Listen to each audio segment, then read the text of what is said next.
La zone euro rééquilibre peu à peu ses moteurs. Plus de compétitivité et d'exportation en périphérie et plus de demande intérieure en son cœur. Résultat, les déséquilibres de paiements courants internes sur lesquels l'euro était en passe de se disloquer se réduisent à grande vitesse. L'Espagne, l'Italie, la Grèce ont rejoint ou franchi la ligne de flottaison. Seule la France continue à afficher un déficit commercial et des paiements courants persistant. La situation est-elle soutenable à moyen terme? Nous avons jusqu'ici soutenu que l'économie française devait se mettre en douceur dans le sillage de ses partenaires en termes de compétitivité en exploitant le délai de grâce qu'offre la reprise européenne. Pourrait-on envisager un autre scénario?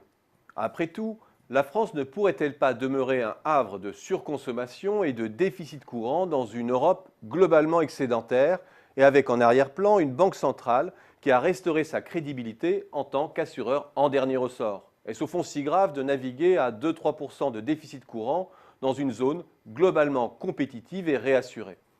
Une stratégie du passager clandestin en quelque sorte. Une stratégie que d'autres ont expérimentée par le passé, l'Espagne par exemple, notamment après la mise en place de l'euro, dont le déficit courant s'est maintenu en moyenne à 6% de son PIB depuis 15 ans. Autre exemple aussi, les États-Unis bien sûr, avec un privilège monétaire que les autres n'ont pas. Une condition à cela, que les autres pays acceptent de financer notre déficit. Autrement dit, tant que les investisseurs en portefeuille, les entreprises, les banques centrales acceptent d'acquérir et de détenir nos actifs en masse. Ce fut le cas de l'Espagne notamment, entrée avec un taux de conversion sous-évalué dans l'euro. Mais le miracle est moins venu qu'on ne l'a dit de l'investissement direct, car en même temps que les capitaux entraient en masse, les grandes entreprises ibériques se sont redéployées à l'international, notamment vers l'Amérique latine. Ce sont finalement les investisseurs en portefeuille qui ont assuré le financement d'une économie dans laquelle la décrue des taux permettait des plus-values mobilières et immobilières exceptionnelles. Autrement dit, face à un déficit exceptionnel, il y a eu des conditions d'attractivité financière également exceptionnelles.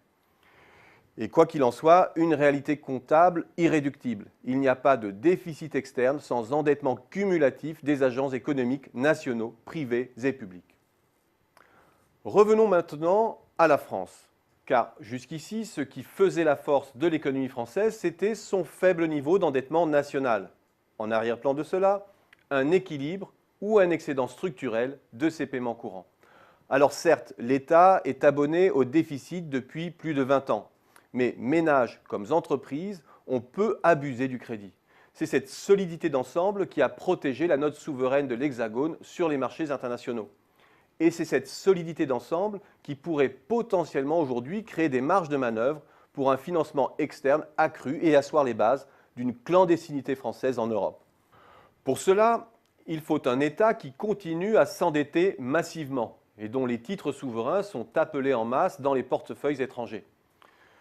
Ce n'est pas impossible car dans un monde où les titres sans risque sont rares, de petits écarts de taux nourrissent l'appétence des investisseurs. Mais cette stratégie est non seulement institutionnellement bloquée par les règles européennes, mais également dangereuse en cas de nouvelle crise de liquidité en Europe. Autre possibilité, accroître la participation étrangère dans le capital de nos grandes entreprises, avec les risques de perte et de dilution du contrôle que cela génère. Ou bien développer le marché des obligations corporate en France, qui part d'un très faible niveau. Il y a là objectivement des marges de manœuvre. Mais l'attractivité d'un tel marché, dans un contexte de hausse prévisible des taux longs, reposerait sur un différentiel de rentabilité à l'avantage des entreprises hexagonales. Autrement dit, elle ne dédouanerait pas l'État d'une action en faveur d'un renforcement de la rentabilité des entreprises, notamment dans le domaine fiscal.